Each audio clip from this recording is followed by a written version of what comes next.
Cable Mod DIY extensions bring a fun way to customize your build with a variety of vibrant colors, different length wires, and all the needed connector type packs to assemble your own sleeved extensions with any pattern of color. Find out more with the link in the description below.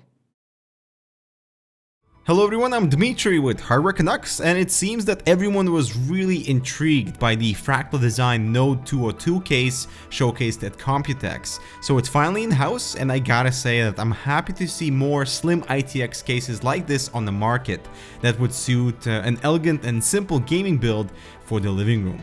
Priced at $79 for the case only and $139 for the bundled 450-watt Integra SFX power supply, you are looking at a competitive price point considering the closest case to this one is the RVZ01 from Silverstone at $85, and having the extra power supply option is appreciated to get you started. Size-wise, this is a slim design. Here it is next to the Define S, and if you have been considering an ITX build, I would certainly gravitate towards this type of ITX tower. There's just something intriguing about knowing the limitations of the case and building an exact machine the case is designed for. There are two blackout USB 3 ports at the front, along with audio jacks and illuminated power button. The logo is very much muted and imprinted with white, so when in the vertical position, it looks a little bit out of place and feels more natural when the case is laying flat. The plastic support base is fine, it's stable enough, and the rubber feet at the bottom prevent it from scratching anything and also sliding around, with a set of adhesive feet included for application of horizontal orientation.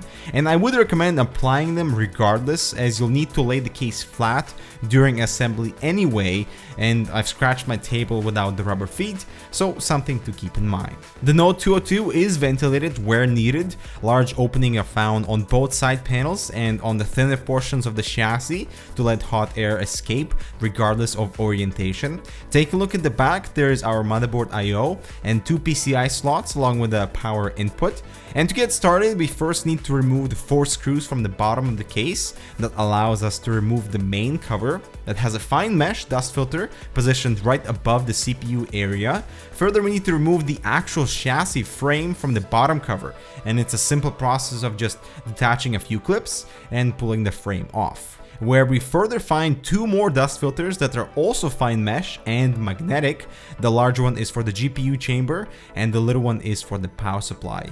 And I'm glad that these are present, but just keep in mind the process of disassembly to get access to these filters.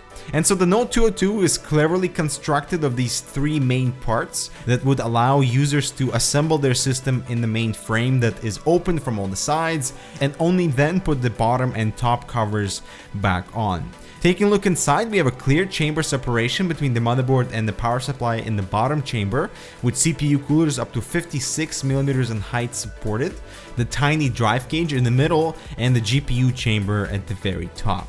We received the case here with the power supply, and unfortunately, despite the braided cables, that colorful mess will be unpleasant to deal with. And while there is no windowed version for the Node 202, it'd still be nice to have all black cables. The GPU chamber has that dust filter that we saw earlier, and because of the extra space, 2.5 slot graphics cards are supported up to 31 centimeters in length. There's also an angled support bracket that has some vertical mobility to accommodate for different size GPUs. It is attached via these screws, so it's not a toolless design unfortunately, but this chamber can support dual 120mm fans to help with additional cooling for the GPU, as long as the graphics card is 35mm in width or shorter.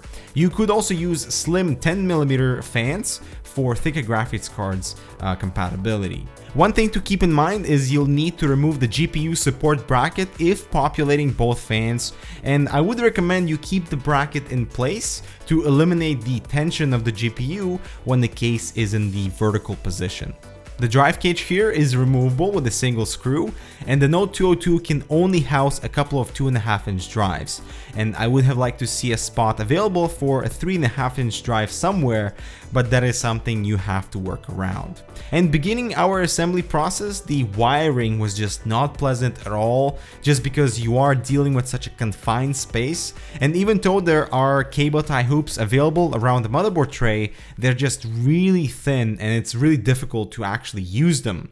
The cable length of the power supply is perfect, they're short cables, but after everything was wired, there is so much room in front of the power supply that was underutilized and felt wasted.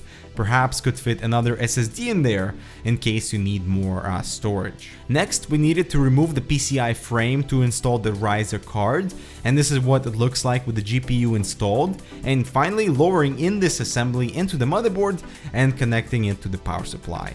And so first, I was really surprised at how much room there is left on the side of the GPU, and this space allows the cables to remain out of the way, and you can definitely fit a set of fans in there if you're worried about GPU temperatures. One design element that I really appreciate is the magnetic dust filter and the removable bottom cover, so you can access all the cables on this side of the GPU, and in case there's any interference with any of the cables with any of the fans, you can go in and make sure that everything is tucked away properly. And here are the internals of a finished system. I did my best with the cables and I'm pretty happy with how it turned out. The best design element of the interior is this chamber separation, and in case you need to replace any of the hardware, you don't need to disassemble any of the other parts in your build. And also check out just how much height clearance we have available above the GPU, so taller than reference designs should fit here no problem. And the final piece of the assembly process is mounting the frame onto the bottom cover and then closing the top piece for this discreet looking but pretty capable gaming machine. I don't particularly like how it looks when lying down. It reminds me too much of a VCR, and I would personally make sure it's standing upright for my own showcase, but I was disappointed to realize that there's no dust filter in the top ventilation when it's in this position, and it would allow the dust particles to just settle through. And if Fractal design could just include the same magnetic dust filter that is found on the sides, I would be more comfortable with this type of orientation long term. And so this is it. The Note 202 delivers on practically everything we wanted to see for an ITX chassis. You have to keep in mind all the limitations for hardware and things with clearance, and I think the space efficiency could be a tad better, like letting us mount a 3.5-inch drive on the spot of that 120mm fan mount in the GPU chamber, and this would grant us better acceptance for an HTPC. And now thinking about it, I would prefer to not have that logo at the front at all, as it ruins this orientation option for me, even though it's kind of a minor thing. At $79, you are looking at an attractive ITX slim tower at only 10.2 liters, with plenty of powerful hardware potential, and we're giving it the HardwareCanucks Damn Good Award. So this concludes our review of the Note 202. Thank you so much for watching, and let us know if the case interests you for your next build and which orientation do you prefer for this type of case. Leave your comments down below, make sure to subscribe for more similar content, and we'll see you in the next one.